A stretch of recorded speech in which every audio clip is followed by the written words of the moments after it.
this drug is dangerous. You cannot play with it. It's not funny. It's not something to laugh about. And trying to send that message with clarity that good people don't smoke marijuana. Every day, every night, all the time. Every day I need an ounce and a half. SP, the only flow that you know, with a bounce and a half. Listen, kid, I need a mountain of cash so I can roll up, hop in the whip and like bounce to the Ave. I get high cause I'm in the hood, the guns is around. To take a blunt just to ease the pain and humble me now. Greetings. Did you know that cannabis is the most commonly utilized federally illegal drug? A recent study showed that over 50 million individuals admitted to having utilized cannabis once. And yet, it is a Schedule I drug on the Controlled Substance Act, deemed as having no medicinal use and a high potential for abuse. In this series of interviews, I speak with experts within the cannabis space. We discuss everything from the public health and the medical concerns to environmental challenges and calls for social justice. There's much to discuss, but even more to learn.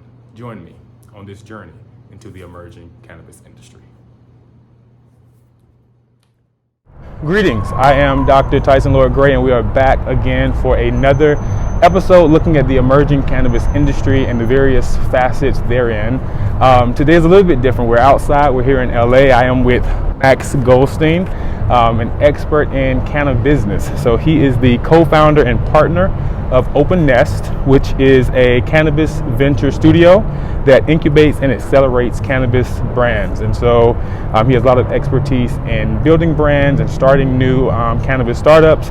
Also the CEO of Open Nest's first portfolio brand, Union Electric, and previously worked at Google. So again, a lot of expertise in business and in this particular work and in cannabis specifically.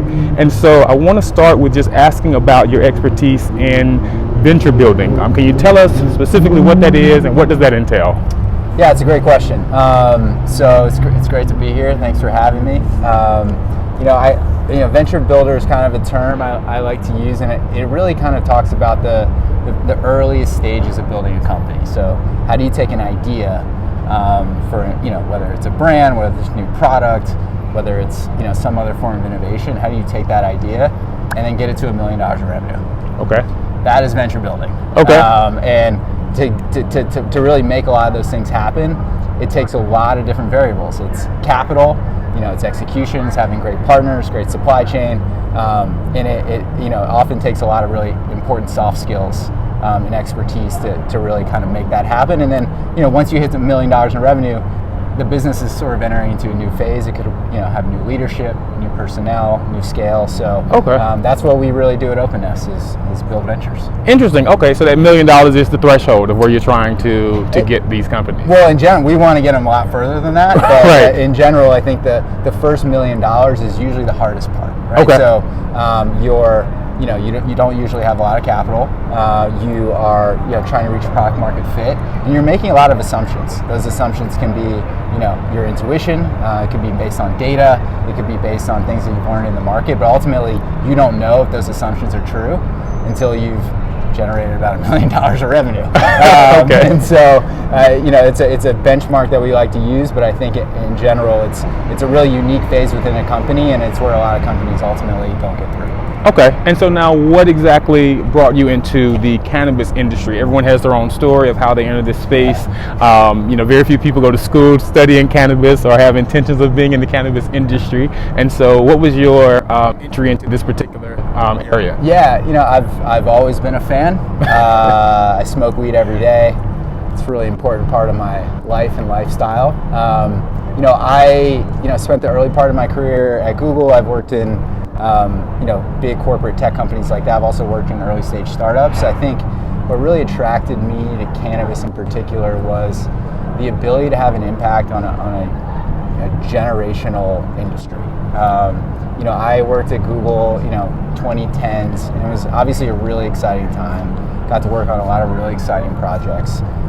But there was certainly an attitude, like internally, that no matter what we did, as long as the world had more access to Google products, the world was going to be a better place. Okay. And I think a lot of that euphoria around the tech industry ultimately has put us in the position where we are today with large technology companies. And I think there's a little bit more unease on, generally how technology and culture and society are interacting. And I think having been through that wave, I saw an opportunity with cannabis to kind of give it another shot, be a part of something that I think can change people's lives fundamentally.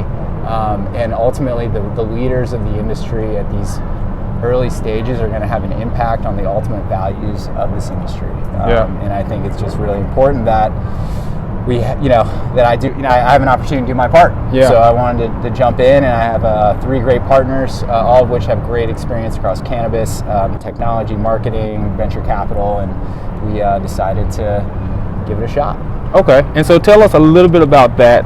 Open Nest, right? Yes. You're co-founder, so you have 3 additional partners. Yep. How do you acquire businesses? What is your marketing? How was that process going? And what was the impetus to feel the need for this particular? I guess this would be a ancillary kind of business, right? Yeah. So Open Nest, we're focused on building a diversified portfolio of cannabis brands, all focused on different consumer segments, form factors. To really, build this wave of new national brands in this emerging industry. And I think, we're really focused on the brand element. There's a lot of people within cannabis, whether it's cultivation, distribution, retail. We are really focused on consumer packaged goods. And I think it's a really hard industry today to build successful brands. It's very hard to market. It's very hard to get distribution. There are a lot of competition, and quite frankly, the regulatory environment doesn't make any sense. And so you're not able to leverage a lot of things that a lot of other traditional brands are. And so we felt like it was a really unique opportunity to try to build, how do we build 10, 12, 20 brands in the market that are all really focused on consumer segments that are really built for national scale. And I think we really wanted to focus on that element of the industry, while other people are building new farms, other types of infrastructure. So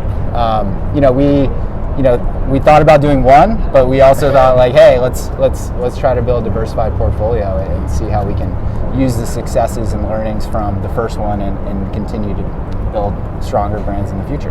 Okay, and so now what does that process look like? I'm a company, I come to you and I sign up. What are you doing for me? What does that entail? So we work with companies in a lot of different ways. So for example, we have one brand in the market, Union Electric, and that was actually an idea we came up with from scratch. So we like the brand idea. We really wanted to focus on the value consumer as we were first launching a brand to the market, and I think we came up from that soup to nuts and launched it.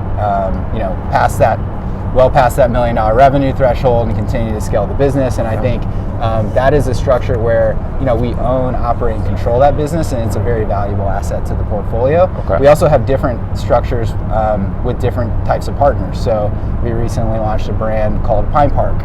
We did a partnership with an esports legend named Hector Rodriguez, who was the founder of Octa Gaming. And in that instance, he actually came to us. He was like, look, I know esports and cannabis are going to be huge. And I know this industry really well. I know this community is ready for its own cannabis brand, and I want to be that pioneer to launch one. And so we helped him come up with a brand, got the right partners in place, but he is obviously a major partner in making that happen, and really is bringing a lot of community and marketing to that brand, and has really made it super exciting in the first 6 months into the market. We've also launched more like joint ventures. So there's a brand called Amass. If you've ever been to a Soho House, or like a really premium hospitality destination, you've probably seen it. So we actually did a joint venture with them where we're doing all their cannabis products. So they do amazing gins, vodkas, apothecary products. Okay. But we're actually doing their cannabis line because we love their brand so much. We felt like beverage is going to be a really exciting category over the next 10 years in cannabis, and so we wanted to go find a great brand already in the market and start to integrate them authentically into cannabis. So we have a few different models and structures that we operate, and that's one of the really cool things about building an emerging industry. Right. There's no playbook for this, and really I think the most important thing that we do is we really leverage network. Okay. in an emerging industry or any emerging market, relationships and network are the most important thing. Okay. And that's largely because there isn't a lot of trust. There's not institutions creating trust. There's not financial, capital creating trust. Yeah. There are not track record of creating trust. And so you really need close people who know each other, who trust each other, who really want to be able to deal with a lot of ups and downs of building an emerging industry. And I think that's something that we learned early on, and has been really important to our success to date, is building really good relationships. Okay, so networks, relationships. I'm interested in when you think about a startup, right? Yeah. We know that there are a number of challenges that comes with starting a new venture and getting to that point of making revenue. What are some of the biggest challenges that are, I guess, unique to the cannabis industry, right? So as you said, the networking, we know the banking is an issue because you can't go to a bank, right? But what are some of the things that makes entering this particular space that much more challenging? Yeah, I mean, the barriers to entry are huge. And so, depending on where you are, you're looking at a vast range of regulatory environments that you need to be able to understand and navigate. And there's really not even a playbook for doing it, right? So you can certainly ask a lawyer and be like, hey, does this make sense? But at the end of the day, you're still violating federal law. So, everything that you're doing is through a level of ambiguity. And this is really part of the reason why we want to launch multiple brands. Like, if you can get a bank account for one company, why not get a bank account for 10? Because it's that hard to get a bank account. Yeah. So these shared services and infrastructure, it's like, if you're going to punch through a wall, put a bunch of trains through those tracks versus just try to solve a really expensive problem for one thing. And I think that's, at a high level, that's really what you kind of have to consider. I think specifically here in California, it's really about finding the right partners. And we do not own any licenses as a company, so we don't own cultivation, retail, distribution. So everything we do is through our partnerships. Okay. And it's not all that different than a regular CPG company. If you were going to launch a new coffee brand, right? It's not like you're necessarily going to go buy a coffee farm. Right. Or, you're going to work with different partners. You're going to come up with something in it, right? So I think it's really about navigating a lot of sort of the relationships and the partners, but also just having a clear understanding of the regulatory framework and confidence in what you're doing. Yeah. So. Now, are you only working with industries that are in California? I know that you guys are a little bit further along in the market because of when you legalized. So is it specifically California, or are you expanding and open to working with companies that are outside of Cali? Yeah, so we're a brand, and so what we do is, for Pine Park or Union Electric, we can, we're here in California, we have partners here, and for us to launch in Michigan or New Jersey or New York, it's really just setting up a new manufacturing relationship and bring that brand into the market. So it's a big priority for this year to move into new states. Okay. And to start introducing our brands into new states. I think ultimately we feel like cannabis culture will be always created in California. And because there's so much legacy here, there are amazing operators here. Just because people are now growing weed in Michigan does not mean there's decades of lineage and historical context of being cannabis operators in Michigan. So I think we have a really strong belief that California will dominate the cannabis industry forever, for the foreseeable future. Okay. But ultimately, it's really about how do we start establishing our brands that are loved here in these local markets, and understanding that some of these local markets are going to be different. Also, and the consumers are different, and we really have to consider all of that as we expand into new states. Okay. So now what are you seeing in terms of the demographics, right? So we know that, social equity has been a huge push within the industry, specifically because of the war on drugs, and then the individuals that are oftentimes entering this space are not reflective of the individuals who have been disproportionately impacted by cannabis prohibition, right? Yep. So I'm wondering, with the companies that you're working with and the individuals who are, I guess, coming to you guys, talking about, potential getting help for a startup, are you seeing diversity in terms of race, in terms of gender? What does that look like in terms of the actual entrepreneurs who are in this space? Yeah, in general, I would say the social equity programs and efforts by our governments have been a disaster. Yeah. And it's embarrassing and sad. And it's really frustrating because, as an operator, we want to do everything we can to support great policies around social equity. Right. But when the policies are not good and they're being implemented, it puts a lot more pressure on operators who are already stretched super thin for cash, resources, and everything else to really have to do it on behalf of the government. And I think all of us in the industry, a lot of us in the industry are very cognizant on this. I think the biggest question is always like, how, right? Mm-hmm. How do we make this happen? What is the playbook to ensure that we can have a diverse group of leaders? And one example that we're proud of is our partnership with Hector Rodriguez in Pine Park. I mean, he was born in Juarez, or he was born in the U.S., grew up in Juarez, Mexico. He actually had to leave Juarez because of the war on drugs, and because his family started getting harassed by local cartel members. And what was really interesting for him was, like, he came to us. He's like, I want to launch a cannabis brand. But then as we start to really, talk about, like, he hadn't really thought about social equity before. It's not something that, like, runs through his blood. It's something that he identifies with. But at the same time, we're like, look, there are a lot of people that are going to look at you and look at what you're doing as a business leader, as a Mexican male, and be, and look up to that. And it's really important for the industry. And I think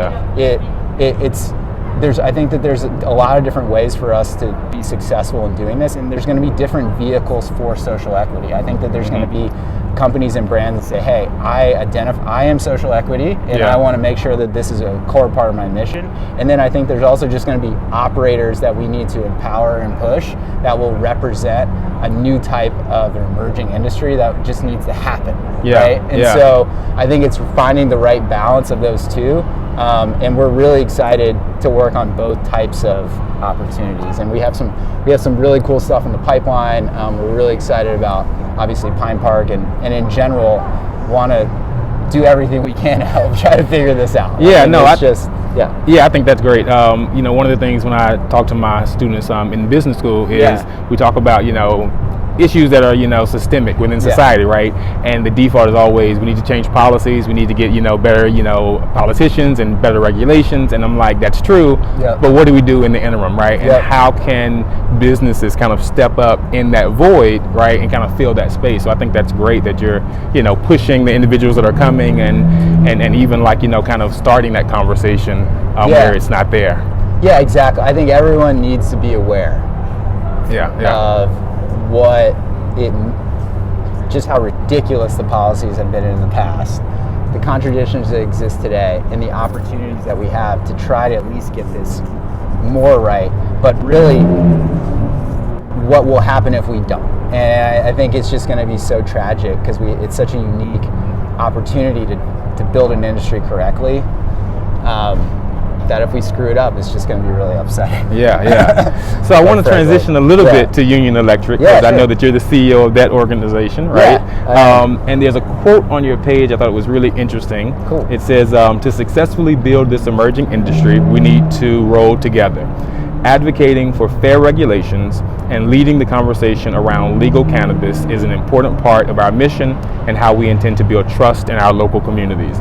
And so I read that and I thought, this is great that you have a business that's actually, like, invested in, the regulatory part and trying to, like, push fair regulations, right? And so what does that mean in terms of the work that you're doing? How do you guys engage in policy, and what type of regulations are you seeing that are perhaps harmful for entrepreneurs and startups, and how are you trying to change that? So Union Electric, we, as I mentioned, we launched for the core cannabis consumer, so the person that's smoking weed every single day. And if you think about in the regulated market, if you walk in a dispensary here in California to get a decent bag of weed, it's gonna, it's about $20 an eighth, right? Okay. And if you're smoking a joint a day, at minimum, that's an eighth a week. Start doing the math, you're looking at $3,000, $4,000, $5,000 a year. Okay. Of post-tax income. And I think what we've seen, particularly with the Union Electric customer, our biggest days are Friday. It's payday. Okay. And so people go to the dispensary, and a lot of disposable income is going to cannabis. And I think what we, really want to show with that brand is that we want to just stand for what's best for the industry with that brand, and really give this everyday consumer feel like that they have a seat at the table of the future of the industry. Okay. I like when you think about that level of financial commitment for the types of financial situations that our customers are in, it's a really serious relationship. Yeah. And so we take it really seriously. And, we last year did a crowdfund campaign. So we allowed our customers to invest in Union Electric for as little as $100. Okay. To be able to give them like a little stock in the company, give them updates on what's happening. Okay. Nice. Give them a little purview on just like what it's taking to, be your everyday cannabis brand. Yeah. And in general, we're really excited about it. I think we've had a really good success and track record to date. But it's not like a hype brand where we're just trying to like get. It's really about, hey, we have a unique moment to build this industry. You're spending a lot of your disposable income on this industry. Yeah. Be loyal to us, and we're going to really do everything we can to like steward you fairly through being an everyday consumer in the regulated market. So you went exactly where I was going with the crowdfunding, right? So we know that regulations are oftentimes a concern, right? But we also know that funding is oftentimes a concern. Yep. And so first question, did you guys do your fundraising on the front end, or it sounds like you did it after? So you didn't need the funds to get started. Yeah. It was more of a, Yeah, exactly. So we've raised money, venture capital and private equity into Open Nest as a holding company. We then, when we start a new company, we create a new C Corp underneath Open Nest, and then we invest into that company from Open Nest as like seed capital. We also will bring in other investors directly into the new company as well. That makes sense strategically for the business. And so that allows us to have, obviously our investors in Open Nest get exposure to everything we do, but also bring in really strategic investors that might have a real strong purpose for that individual brand. So that's, and then, we ultimately did a crowdfund, really more as a marketing opportunity. And I think, if we had raised millions of dollars on it, great. But I think it was also it was a first step of, hey, how are these financing tools going to work? Over the long term, is the cannabis industry is a good way to use them. Yeah. So I think like it was a good overall exercise for us to see how we might use crowdfunding in the future, but definitely wouldn't rely on it to generate important seed capital for your business. Okay, which is actually going to be my next question, right? So we know that funding is a problem for a lot of startups and entrepreneurs who want to enter this space. So I was going to ask, what do you think is the viability of using crowdfunding? But then also, what are some of the other ways that are accessible for individuals to get the resources they need to start? Yeah, I think this might sound a little unconventional, but the best way to get funding in the cannabis industry today is go get an audience. Okay. Go get a community of people that will convert based on what they believe or their attachment to you or a brand or an idea. And then we can create a successful cannabis brand around that. I think what's really hard right now is bringing new ideas to market that do not have organic forms of distribution. And that those organic forms of distribution are a premium in cannabis today because so few people have them. And so, funding is really difficult in cannabis, just because there are very few venture funds, traditional venture funds that are allowed to invest in cannabis. You have a lot of institutional like endowments and things like that absolutely can't. So you really have, in a lot of ways, maybe have 1-2% of the available capital that is touching other industries touching cannabis. And so there's really not a lot of fundraising opportunities. And I think where we have seen fundraising opportunities has largely been driven by people who are able to financial engineer huge real estate transactions. And so that's sort of the phase that we're in. And I do think as we move into, if they pass safe banking, or we're able to essentially move institutions into the space, I think you'll just see way more capital into the space. Okay. And do you have any hopes for that? What are your thoughts? I mean, one of the questions I ask like everyone. your senator, man, you know, like Chuck Schumer. Well, Chuck Schumer is, you know, he's doing his part, right? I guess he seems a little slow. From out here, it seems slow. You know, I think if they can get safe banking, that's a huge. And if they can do it by the end of the year, that will change the game. Helps with the financing. Yeah. Just absolutely change the game. I mean, if you just think about cannabis just like as a regular CPG industry, the idea of not being able to have somebody like factor your invoice, or, you know, just like basic financial tools, or if you do have that tools, it costs like 2% for 30 days or something. Like, it's just completely cost prohibitive. Right. Yeah.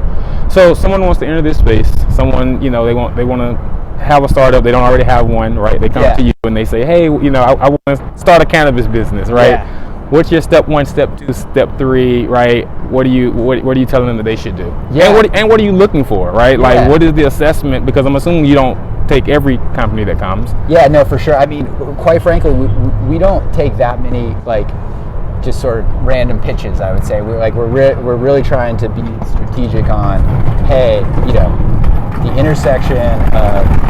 I'm gonna let these guys.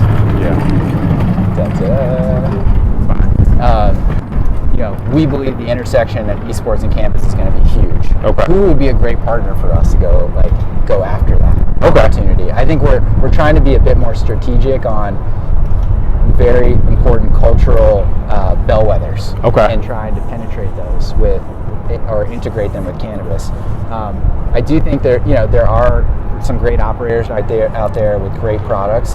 But we have to just keep reminding ourselves that this industry does not make sense. And so you can't necessarily just kind of expect normal startup processes that you would see in other sort of venture-backed industries to be able to like happen. Yeah. It's just really challenging. Yeah. Now, do you work with ancillary cannabis companies as well? Yeah, absolutely. As partners, we work really closely with a lot of software companies. Okay. So like Weedmaps, you know, companies like iHeartJane, Dutchy, Trees, they all have, you know, various sort of brand point of sale integrations. You know, there's some other really interesting technology companies coming out. I was talking to a group the other day, all sort of Google X robotics engineers, and they're, you know, flying drones on top of weed canopies and things like that.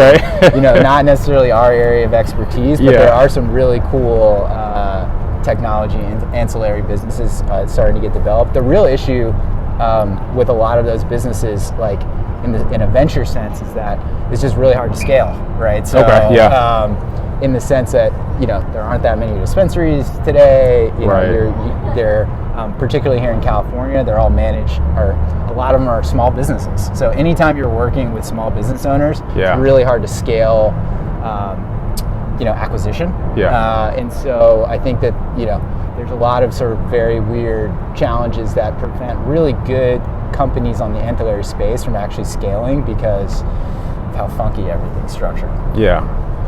So I have to ask you about vertical integration. Because you're dealing with small businesses. We know that with vertical integration, that's typically a big business move to have the resources and the capital to be able to vertically integrate. Do you have a position on the politics of vertical integration? Do you think that as states are legalizing, they should allow that? Should there be a window of, you know, a grace period before they allow vertical integration? What are your thoughts on that? Yeah, it's a good question. So I think vertical integration, I sort of put in one bucket. I would say limited license structures, I would put in another. So when I think of limited license, I think of Florida, I think of Illinois, and that's where essentially, in order for you to operate, you got to grow it. So to sell it, you got to grow it. Which is obviously could never happen here in California because of the scale. But what it really does is it says, it's like, you know, Florida goes, hey, you know, we've got this license. It's going to allow you to open 25 retail doors and all this stuff, and the only people that can afford to put the financial package together to apply and win those licenses are from a very small sort of subset of people. So ultimately, for me, limited license structures means exclusivity. It means that ultimately it's going to reinforce a lot of the injustices that we see today. And so I'm definitely anti-limited license. Okay. And ultimately, I think the structure of California works, but the tax and a lot of some of the nuances of the regulatory policies don't, right? Okay. But I think ultimately, small farms with small business owner dispensaries, the ability to start up, to apply for a license and be able to start a business and feed your family and do all those things, like right. That's I think the best of what cannabis has to offer. I think if cannabis ultimately just gets gobbled up by a small few corporations, and it gets dominated in the same way that we've seen some other industries, I think you're going to have a lot of really unhappy customers. Okay. Because the quality will go down. Yeah. And ultimately, I don't believe that the average cannabis consumer wants to give their hard-earned money to Wall Street. Yeah. Different type of consumer. Yeah, I mean, there's probably a bunch that don't care, but I think the consumer that's been doing this a long time out here in California, I think does care. Okay. And so you work with different brands, as you said, you guys kind of go after, different areas. What are some of the, I guess, most interesting areas right now that are ripe for individuals to enter into, right? So there's consumer segments and communities that I think are not being addressed. There's also like some form factor integration, evolution. So on the form factor side, I think, and what I mean by that is like how you consume it. Mm-hmm. So most people, you think you smoke flower, you smoke weed, grind it up. Right. But you go to a dispensary here in California, and you just start in the concentrate extract space. Like you can vape it, you can dab it. Topicals. But like the way that those extracts are actually produced, whether it's like ethanol and butane or it's a solventless, I mean, there's incredible innovation and product quality that's starting to happen. Right. And I think, what's exciting is like when you turn on a new market, say like Massachusetts, most people in that market have never tried live rosin in their life. Okay. And what is live rosin? Live rosin is a solventless extract where essentially you take the plant before you even dry it, you put it in the freezer, and then you essentially wash it, and then you press it, and you just essentially squeeze the rosin directly out of the plant, and it's almost like it's like a purely natural extract from the plant itself. Okay. And so it's like, for like a natural food person, this would be like the most natural way for you to get the most high, potent concentrate of the plant. From the plant, right. And so, most people, they might have even been vaping for a decade. They've never tried anything like this in their life, right? So I think it's important to note that most customers, once they start getting legal access, will go through an incredible arc of discovery. Which is like, I'm just glad I got a bag to like, I'm really counting my dollars and need to make sure I get quality and I have my favorite strain and blah, blah, blah, so it gets really aggressive really fast once you get access. So I think that's all important to note, this like experience and education arc. So there's definitely like, some communities that we're looking at, but I think on the form factor side, solventless and understanding like sort of the future of where we think the customer's going is where we're spending a lot of time. So we did a beverage, not a big revenue driver today in California, but we think in 10 years, particularly, New York opens consumption lounges, right? And there's real nightlife, and like beverage could be 20% of the market.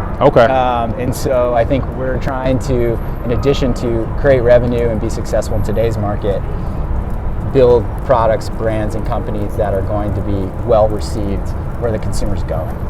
No, that's really interesting, because you don't really think about it. I mean, I think it's part of this being such a new novice industry, right? So you don't think about the fact that so many people just, all they know is smoking weed, right? Like that's it. And they're not into the oils and into the topicals and into, the culinary space, right? Because that's a whole nother space. Cooking with weed, Are you guys doing anything with that? Are there any companies on your radar in the culinary space? Maybe opening a restaurant, cannabis, something on our radar, but nothing I can talk about right now. We've got something really cool, and I really hope it happens. But I think experientially, food and cannabis is a great great opportunity. It's super fun. Okay. And then I just want to know before we wrap up, what does, I talk to my students a lot about business ethics, right? Professional responsibilities. We talked a little bit about social equity, but what does business ethics look like in this space? What are the things that you're thinking about when you're opening a new brand or meeting with someone and consulting about a brand? What does that look like? Yeah, I mean, I had a conversation this week with, a CEO of one of the largest companies in California, and he was talking about an exercise that he actually had to go through with his executive team of writing on a whiteboard the number of people that they actually trusted. Oh wow, okay. In the industry. And I think that is a really important data point to kind of understanding where the industry stands and operates today. Is that there's just not a lot of trust. And one of the first things we actually did as a group at Openness was actually launch an event series called Trailblazers. Okay. And so we bring together 3-4 times a year a lot of the top CEOs, operators, investors, policymakers, researchers in the space, and bring them together in more like sort of retreat style conferences to really bring people together to really try to create more trust in a community of people that feel like there's a real opportunity to collaborate. And so I think it's just critical to everything we do. I mean, there's no sort of like one thing. It's like you have to really go. You have to really go above and beyond, and to make your ethics and your business values at the forefront of everything you do in an industry like cannabis, because of just how little trust there actually is. And then one final question just came to my mind before I wrap up. What is so with 280E? Right. We know that's a horrible tax structure based on the fact that cannabis is federally illegal. For someone who's interested in entering this space, right? We continually hear, like this is a multi-billion-dollar, industry, and there's so much potential here, right? Is that being realized on the ground by these startups and entrepreneurs? I know that 1 million is the cap, but out of that million, right, how much of that is actually profit, right? Yeah, right. So our company's profitable. In California, generally not. Oh wow. And there are some companies that are profitable in some of the more limited license states. So where essentially there's no competition. And that whatever gets on the shelf gets sold. So 280E, we have a unique situation at Openness because we don't actually own any cannabis licenses. So we part of our advantage is because of that we don't have 280E exposure. But our licensed partners do, and so in some ways that helps us be a good partnership because we can really focus on sort of sales and marketing aspect of the business and the building of the brands, and they focus more on the operations. So look, there's 280E. The overall tax structure here in California is so expensive. I mean, I think by the time an eighth gets to a customer, probably 60-70% of it is tax. Wow. And so there's a lot of folks working on tax relief and other things. So I mean, they just ultimately haven't gotten it right in finding a sustainable structure that's going to make sense. But there's a huge amount of revenue that's being obviously generated. Some of the numbers that you're seeing, I think California is one bucket. It's really hard to measure California because so large a percentage of the California cannabis economy is going other places. But you look at a market like Oklahoma. I think they did 1.1 billion on 400,000 medical patients. Oh wow! So that's about $280 per patient per month, which is insane, right? And so you as people are getting access, you're seeing a lot of disposable income going to this. But I do think the overall structure of the industry is not necessarily advantageous to becoming profitable yet. To the actual businesses. So is this an enter, get your setup, and then hold, right? Like wait for the legalization? What is the real incentive if it's not revenue at this point? Yeah, or is it just a passion? I mean, it's everyone who's operating today is building businesses for tomorrow, which is why it's so challenging. And so the reality is, there's way more flower being grown in California than the California market could ever consume. Okay. And so that creates huge issues in the California market. But ultimately, every day that we're on the shelf, that we're touching customers, that we're building a relationship, is an opportunity to own that customer for the next decade plus. And that's where the excitement is for everybody who's working in the industry today. Okay, sounds good. Well, listen, I definitely appreciate you taking your time to talk with us and to share with the students about the organization. Got some support here from passive buyers. But yeah, so thank you very much for taking your time, and looking forward to the future of cannabis and the businesses that you're working on today, and as they're continuing to thrive. Looking forward to the success stories. Awesome. Appreciate it, man. Thank you. Yeah, absolutely. Yeah.